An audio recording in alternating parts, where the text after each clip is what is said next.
ॐ श्री गणेशाय नमः। अथ श्री सूक्तम्। ॐ हिरण्यवर्णां हरिणीं सुवर्णरजतस्रजां चन्द्रां हिरण्यमयीं लक्ष्मीं जातवेदोमावह। तामावह जातवेदो लक्ष्मीमनपगामिनीं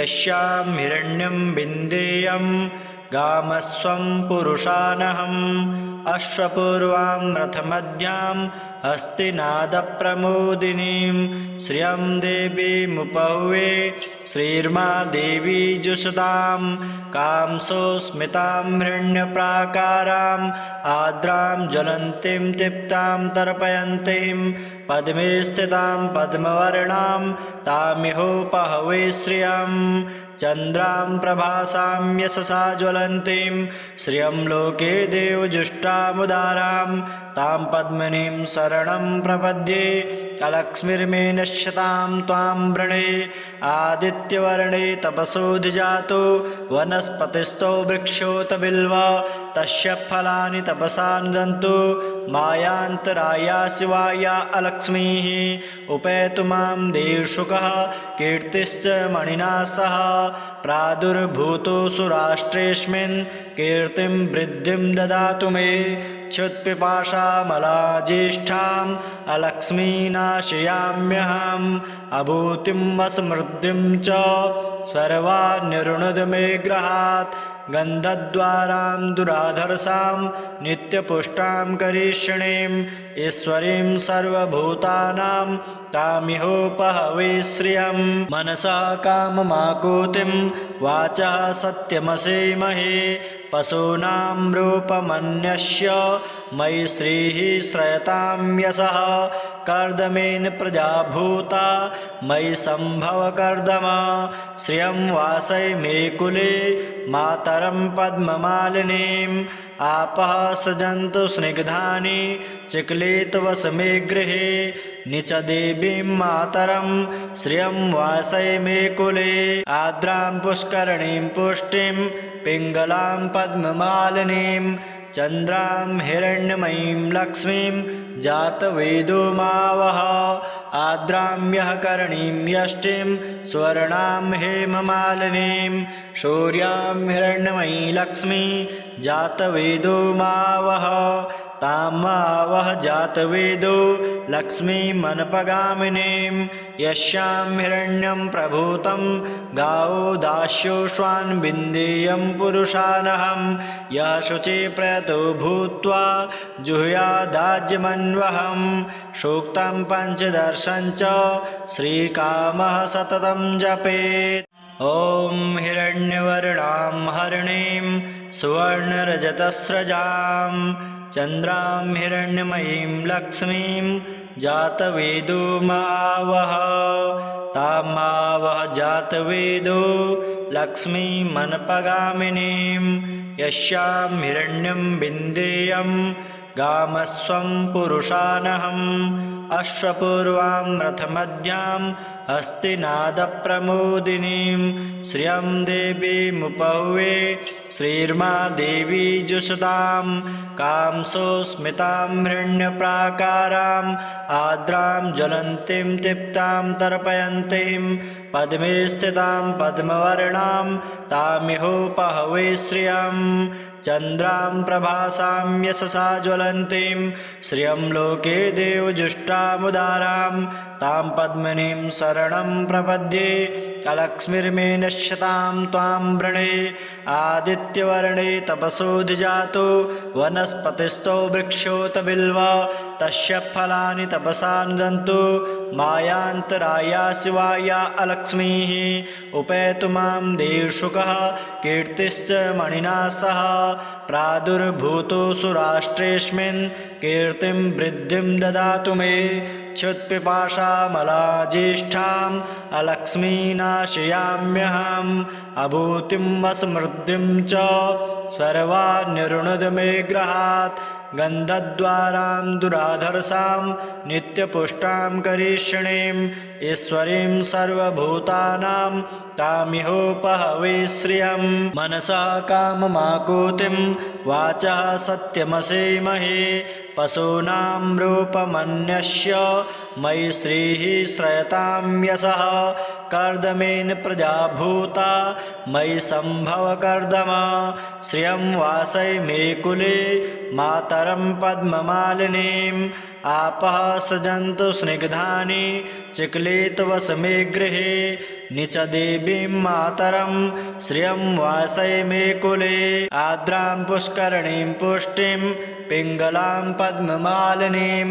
चन्द्रां हिरण्यमयीं लक्ष्मीं जातवेदोमावह आर्द्रां करणीं यष्टिं स्वर्णां हेममालिनीं शौर्यां हिरण्यमयी लक्ष्मी जातवेदोमावह तामावह जातवेदो लक्ष्मीमनपगामिनीं यस्यां हिरण्यं प्रभूतं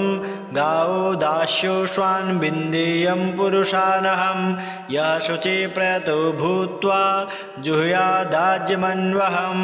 सूक्तं पञ्चदर्शं च श्रीकामः सततं जपेत्। ॐ हिरण्यवर्णां हरिणीं सुवर्णरजतस्रजां चन्द्रां हिरण्यमयीं लक्ष्मीं जातवेदोमावह तामावह जातवेदो लक्ष्मीमनपगामिनीं यस्यां हिरण्यं विन्देयं गामस्वं पुरुषानहम्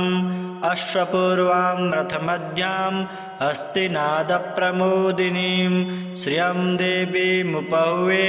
श्रीर्मा देवी जुषतां कांसो स्मितां हिरण्यप्राकाराम् आर्द्रां ज्वलन्तीं तृप्तां तर्पयन्तीं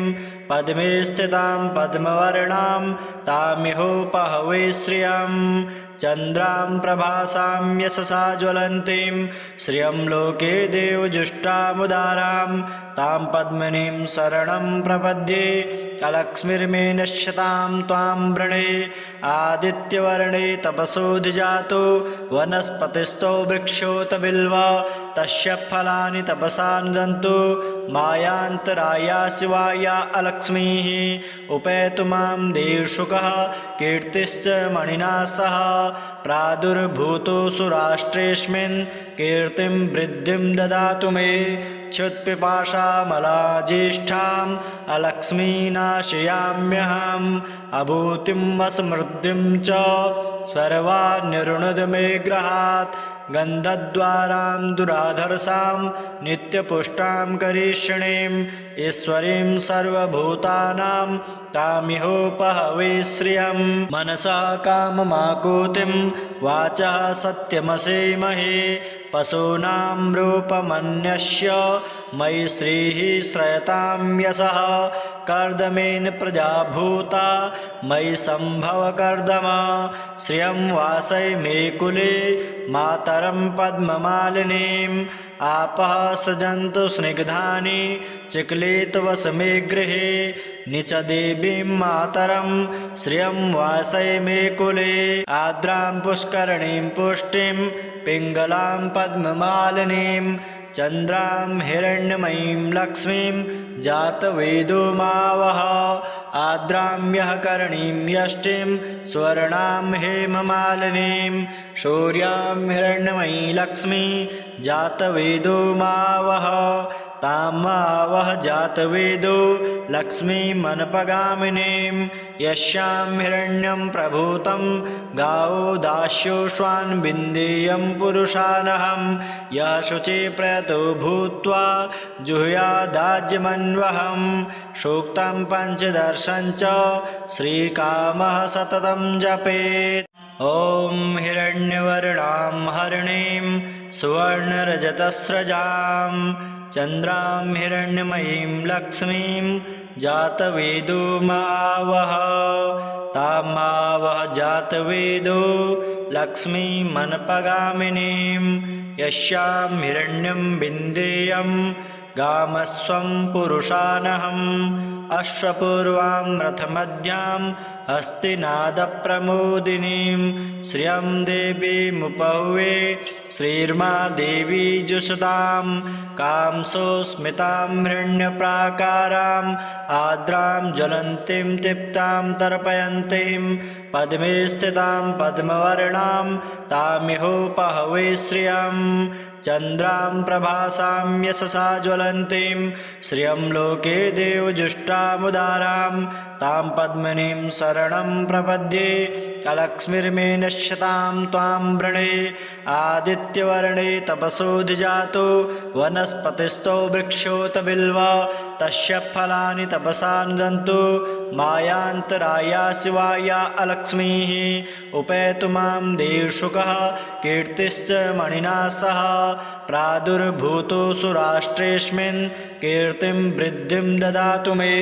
क्षुत्पिपाशामलाज्येष्ठाम् अलक्ष्मीनाशयाम्यहम् अभूतिं वसमृद्धिं च सर्वान्यरुणद मे गृहात् गन्धद्वारां दुराधर्षां नित्यपुष्टां करीषिणीम्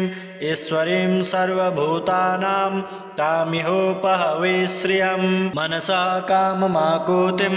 वाचः सत्यमसेमहे पशूनां रूपमन्यस्य मयि श्रीः श्रयतां यशः कर्दमेन प्रजा भूता मयि सम्भव कर्दम श्रियं वासय मे कुले मातरं पद्ममालिनीम् आपः सृजन्तु स्निग्धानि चिक्लितवस मे गृहे निच देवीं मातरं श्रियं वासय मे कुले आर्द्रां पुष्करणीं पुष्टिं पिङ्गलां पद्ममालिनीं चन्द्रां हिरण्यमयीं लक्ष्मीं जातवेदो मावह आर्द्रां यः करणीं यष्टिं स्वर्णां हेममालिनीं शौर्यां हिरण्यमयी लक्ष्मी जातवेदो मावह तामावह जातवेदो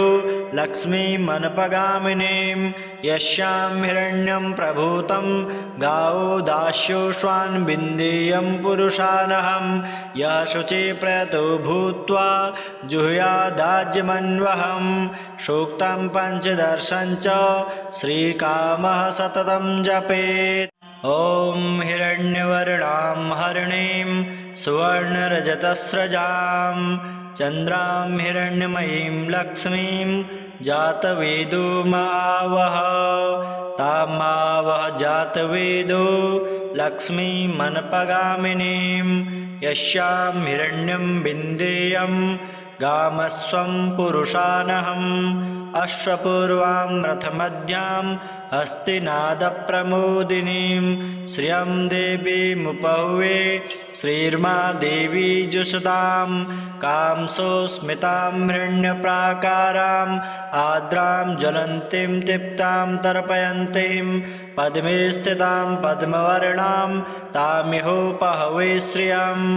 चन्द्रां प्रभासां यशसा ज्वलन्तीं श्रियं लोके देवजुष्टामुदारां तां पद्मिनीं शरणं प्रपद्ये अलक्ष्मीर्मे नश्यतां त्वां वृणे आदित्यवर्णे तपसोऽधिजातो वनस्पतिस्थो वृक्षोत बिल्वा तस्य फलानि तपसा नुदन्तु मायान्तराया शिवाया अलक्ष्मीः उपेतु मां देवशुकः कीर्तिश्च मणिना सह प्रादुर्भूतोऽसु राष्ट्रेऽस्मिन् कीर्तिं वृद्धिं ददातु मे क्षुत्पिपाशामलाज्येष्ठाम् अलक्ष्मीनाशयाम्यहम् अभूतिं वसमृद्धिं च सर्वान्यरुणद मे गृहात् गन्धद्वारां दुराधर्षां नित्यपुष्टां करीषिणीम् ईश्वरीं सर्वभूतानां तामिहोपहवे श्रियं मनसः काममाकुतिं वाचः सत्यमसेमहे पशूनां रूपमन्यस्य मयि श्रीः श्रयतां यशः कर्दमेन प्रजा भूता मयि सम्भव कर्दम श्रियं वासय मे कुले मातरं पद्ममालिनीम् आपः सृजन्तु स्निग्धानि चिक्लितवस मे गृहे निच देवीं मातरं श्रियं वासय मे कुले आर्द्रां पुष्करणीं पुष्टिं पिङ्गलां पद्ममालिनीं चन्द्रां हिरण्यमयीं लक्ष्मीं जातवेदो मावह आद्राम्यः करणीं यष्टिं स्वर्णां हेममालिनीं शौर्यां हिरण्यमयी लक्ष्मी जातवेदो मावह तामावह जातवेदो लक्ष्मीमनपगामिनीं यस्यां हिरण्यं प्रभूतं गावो दास्योश्वान् विन्देयं पुरुषानहं यः शुचि प्रयतो भूत्वा जुह्यादाज्यमन्वहं सूक्तं पञ्चदर्शं च श्रीकामः सततं जपेत्। ॐ हिरण्यवर्णां हरिणीं सुवर्णरजतस्रजां चन्द्रां हिरण्यमयीं लक्ष्मीं जातवेदो मावह तामावह जातवेदो लक्ष्मीमनपगामिनीं यस्यां हिरण्यं विन्देयं गामस्वं पुरुषानहम् अश्वपूर्वां रथमध्यां हस्तिनादप्रमोदिनीं श्रियं देवीमुपहुवे श्रीर्मा देवी जुषतां कांसोस्मितां हिरण्यप्राकाराम् आद्रां ज्वलन्तीं दीप्तां तर्पयन्तीं पद्मे स्थितां पद्मवर्णां तामिहोपहवे श्रियं चन्द्रां प्रभासां यशसा ज्वलन्तीं श्रियं लोके देवजुष्टामुदारां तां पद्मिनीं शरणं प्रपद्ये अलक्ष्मीर्मे नश्यतां त्वां वृणे आदित्यवर्णे तपसोऽधिजातो वनस्पतिस्थो वृक्षोत बिल्वा तस्य फलानि तपसा नुदन्तु मायान्तराया शिवाया अलक्ष्मीः उपेतु मां देवशुकः कीर्तिश्च मणिना सह प्रादुर्भूतो सुराष्ट्रेऽस्मिन् कीर्तिं वृद्धिं ददातु मे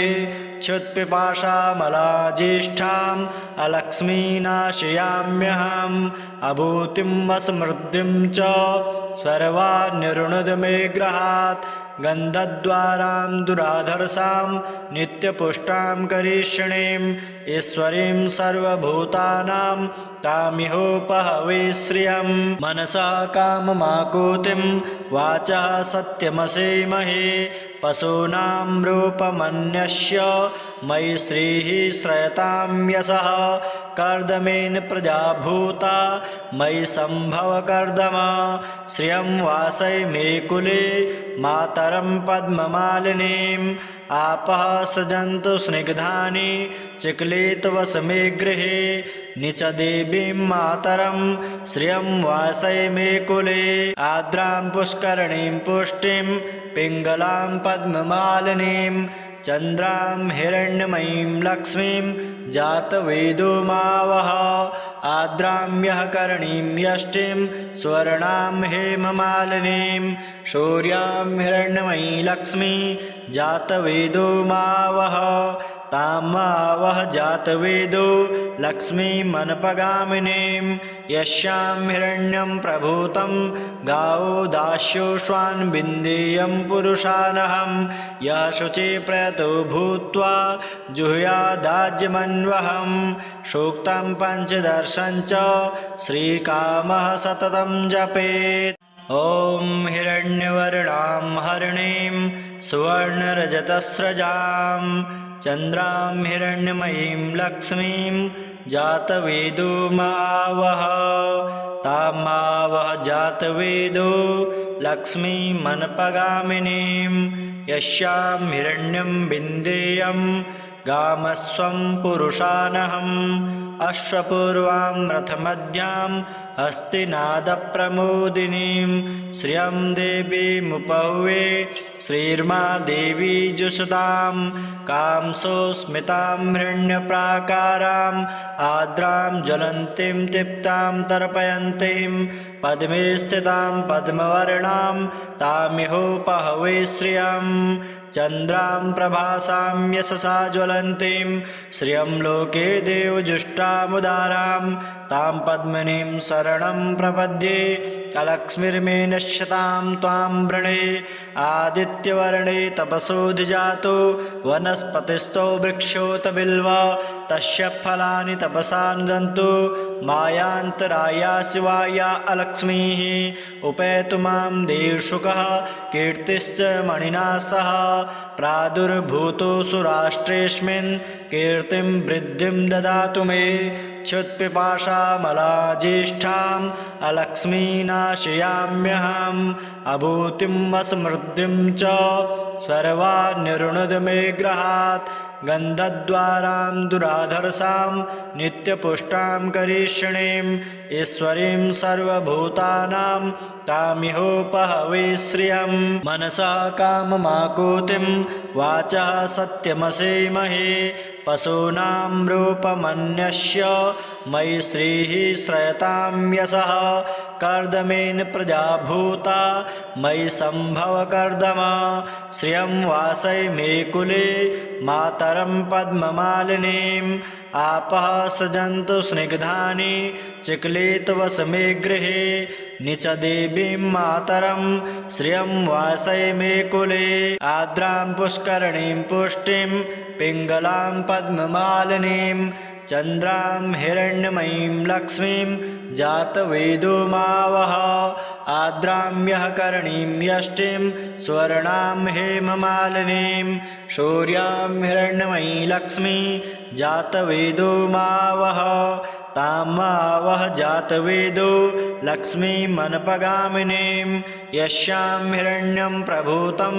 गावो दास्योश्वान् विन्देयं पुरुषानहं यः शुचि प्रयतो भूत्वा जुह्यादाज्यमन्वहं सूक्तं पञ्चदर्शं च श्रीकामः सततं जपेत् ॐ हिरण्यवर्णां हरिणीं सुवर्णरजतस्रजां चन्द्रां हिरण्यमयीं लक्ष्मीं जातवेदो मावह तामावह जातवेदो लक्ष्मीमनपगामिनीं यस्यां हिरण्यं विन्देयं गामस्वं पुरुषानहम् अश्वपूर्वां रथमध्याम् हस्तिनादप्रमोदिनीं श्रियं देवीमुपहुवे श्रीर्मा देवी जुषतां कांसो स्मितां हिरण्यप्राकाराम् आर्द्रां ज्वलन्तीं दीप्तां तर्पयन्तीं पद्मे स्थितां पद्मवर्णां तामिहोपहवे श्रियं चन्द्रां प्रभासां यशसा ज्वलन्तीं श्रियं लोके देवजुष्टामुदारां तां पद्मिनीं शरणं प्रपद्ये अलक्ष्मीर्मे नश्यतां त्वां वृणे आदित्यवर्णे तपसोऽधिजातो वनस्पतिस्थो वृक्षोत बिल्व तस्य फलानि तपसा नुदन्तु मायान्तराया शिवाया अलक्ष्मीः उपेतु मां देवशुकः कीर्तिश्च मणिना सह प्रादुर्भूतो सुराष्ट्रेऽस्मिन् कीर्तिं वृद्धिं ददातु मे क्षुत्पिपाशामलाज्येष्ठाम् अलक्ष्मीनाशयाम्यहम् अभूतिं असमृद्धिं च सर्वान्निर्णुद मे गृहात् गन्धद्वारां दुराधर्षां नित्यपुष्टां करीषिणीं ईश्वरीं सर्वभूतानां तामिहोपहवे श्रियं मनसा काममाकुतिं वाचः सत्यमसेमहे पशूनां रूपमन्यस्य मयि श्रीः श्रयतां यशः कर्दमेन प्रजा भूता मयि सम्भव कर्दम श्रियं वासय मे कुले मातरं पद्ममालिनीम् आपः सृजन्तु स्निग्धानि चिक्लितवस मे गृहे निच देवीं मातरं श्रियं वासय मे कुले आर्द्रां पुष्करणीं पुष्टिं पिङ्गलां पद्ममालिनीं चन्द्रां हिरण्यमयीं लक्ष्मीं जातवेदो मावह आर्द्राम्यः करणीं यष्टिं स्वर्णां हेममालिनीं शौर्यां हिरण्यमयी लक्ष्मी जातवेदो मावह तामावह जातवेदो लक्ष्मीमनपगामिनीं यस्यां हिरण्यं प्रभूतं गावो दास्योश्वान् विन्देयं पुरुषानहं यः शुचि प्रयतो भूत्वा जुहुयादाज्यमन्वहं सूक्तं पञ्चदर्शं च श्रीकामः सततं जपेत्। ॐ हिरण्यवर्णां हरिणीं सुवर्णरजतस्रजां चन्द्रां हिरण्यमयीं लक्ष्मीं जातवेदो मावह तामावह जातवेदो लक्ष्मीमनपगामिनीं यस्यां हिरण्यं विन्देयं गामस्वं पुरुषानहम् अश्वपूर्वां रथमध्यां हस्तिनादप्रमोदिनीं श्रियं देवीमुपहुवे श्रीर्मा देवी जुषतां कांसोस्मितां हिरण्यप्राकाराम् आर्द्रां ज्वलन्तीं दीप्तां तर्पयन्तीं पद्मे स्थितां पद्मवर्णां तामिहोपहवे श्रियं चन्द्रां प्रभासां यशसा ज्वलन्तीं श्रियं लोके देवजुष्टामुदारां तां पद्मिनीं शरणं प्रपद्ये अलक्ष्मीर्मे नश्यतां त्वां वृणे आदित्यवर्णे तपसोऽधिजातो वनस्पतिस्थो वृक्षोत बिल्व तस्य फलानि तपसा नुदन्तु मायान्तराया शिवाया अलक्ष्मीः उपेतु मां देवशुकः कीर्तिश्च मणिना सह प्रादुर्भूतो सुराष्ट्रेऽस्मिन् कीर्तिं वृद्धिं ददातु मे क्षुत्पिपाशामलाज्येष्ठाम् अलक्ष्मीनाशयाम्यहम् अभूतिं असमृद्धिं च सर्वान्निर्णुद मे गृहात् गन्धद्वारां दुराधर्षां नित्यपुष्टां करीषिणीं ईश्वरीं सर्वभूतानां तामिहोपहवे श्रियं मनसा काममाकुतिं वाचः सत्यमसेमहे पशूनां रूपमन्यस्य मयि श्रीः श्रयतां यशः कर्दमेन प्रजा भूता मयि सम्भव कर्दम श्रियं वासय मे कुले मातरं पद्ममालिनीम् आपः सृजन्तु स्निग्धानि चिक्लितवस मे गृहे निच देवीं मातरं श्रियं वासय मे कुले आर्द्रां पुष्करणीं पुष्टिं पिङ्गलां पद्ममालिनीं चन्द्रां हिरण्यमयीं लक्ष्मीं जातवेदो मावह आर्द्रां यः करणीं यष्टिं स्वर्णां हेममालिनीं शौर्यां हिरण्यमयी लक्ष्मी जातवेदो मावह तामावह जातवेदो लक्ष्मीमनपगामिनीं यस्यां हिरण्यं प्रभूतं गावो दास्योश्वान् विन्देयं पुरुषानहं यः शुचि प्रयतो भूत्वा जुहुयादाज्यमन्वहं सूक्तं पञ्चदर्शं च श्रीकामः सततं जपेत्। ॐ हिरण्यवर्णां हरिणीं सुवर्णरजतस्रजां चन्द्रां हिरण्यमयीं लक्ष्मीं जातवेदो मावह तामावह जातवेदो लक्ष्मीमनपगामिनीं यस्यां हिरण्यं विन्देयं गामस्वं पुरुषानहम् अश्वपूर्वां रथमध्यां हस्तिनादप्रमोदिनीं श्रियं देवीमुपहुवे श्रीर्मा देवी जुषतां कांसोस्मितां हिरण्यप्राकाराम् आर्द्रां ज्वलन्तीं दीप्तां तर्पयन्तीं पद्मे स्थितां पद्मवर्णां तामिहोपहवे श्रियं चन्द्रां प्रभासां यशसा ज्वलन्तीं श्रियं लोके देवजुष्टामुदारां तां पद्मिनीं शरणं प्रपद्ये अलक्ष्मीर्मे नश्यतां त्वां वृणे आदित्यवर्णे तपसोऽधिजातो वनस्पतिस्थो वृक्षोत बिल्व तस्य फलानि तपसा नुदन्तु मायान्तराया शिवाया अलक्ष्मीः उपेतु मां देवशुकः कीर्तिश्च मणिना सह प्रादुर्भूतोऽसुराष्ट्रेऽस्मिन् कीर्तिं वृद्धिं ददातु मे क्षुत्पिपाशामलाज्येष्ठाम् अलक्ष्मीनाशयाम्यहम् अभूतिं वसमृद्धिं च सर्वान्यरुणद मे गृहात् गन्धद्वारां दुराधर्षां नित्यपुष्टां करिष्यणीं ईश्वरीं सर्वभूतानां तामिहोपहवे श्रियं मनसः काममाकुतिं वाचः सत्यमसेमहे पशूनां रूपमन्यस्य मयि श्रीः श्रयतां यशः कर्दमेन प्रजा भूता मयि सम्भव कर्दम श्रियं वासय मे कुले मातरं पद्ममालिनीम् आपः सृजन्तु स्निग्धानि चिक्लितवस मे गृहे निच देवीं मातरं श्रियं वासय मे कुले आर्द्रां पुष्करणीं पुष्टिं पिङ्गलां पद्ममालिनीं चन्द्रां हिरण्यमयीं लक्ष्मीं जातवेदो मावह आर्द्रां यः करणीं यष्टिं स्वर्णां हेममालिनीं शौर्यां हिरण्यमयी लक्ष्मी जातवेदो मावह तामावह जातवेदो लक्ष्मीमनपगामिनीं यस्यां हिरण्यं प्रभूतं गावो दास्योश्वान् विन्देयं पुरुषानहं यः शुचि प्रयतो भूत्वा जुहुयादाज्यमन्वहं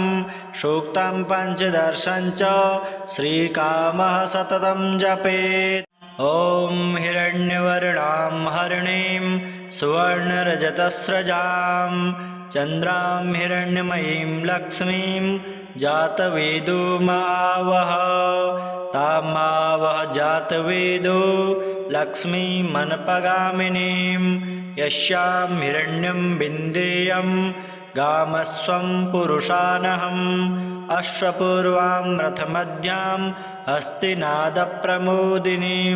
श्रियं देवीमुपहुवे श्रीर्मा देवी जुषतां कांसोस्मितां हिरण्यप्राकाराम् आर्द्रां ज्वलन्तीं तृप्तां तर्पयन्तीं पद्मे स्थितां पद्मवर्णां तामिहोपहवे श्रियं चन्द्रां प्रभासां यशसा ज्वलन्तीं श्रियं लोके देवजुष्टामुदारां तां पद्मिनीं शरणं प्रपद्ये अलक्ष्मीर्मे नश्यतां त्वां वृणे आदित्यवर्णे तपसोऽधिजातो वनस्पतिस्थो वृक्षोत बिल्व तस्य फलानि तपसा नुदन्तु मायान्तराया शिवाया अलक्ष्मीः उपेतु मां देवशुकः कीर्तिश्च मणिना सह प्रादुर्भूतोऽसुराष्ट्रेऽस्मिन् कीर्तिं वृद्धिं ददातु मे क्षुत्पिपाशामलाज्येष्ठाम् अलक्ष्मीनाशयाम्यहम् अभूतिं वसमृद्धिं च सर्वान्यरुणद मे गृहात् गन्धद्वारां दुराधर्षां नित्यपुष्टां करिष्यणीं ईश्वरीं सर्वभूतानां तामिहोपहवे श्रियं मनसः काममाकुतिं वाचः सत्यमसेमहे पशूनां रूपमन्यस्य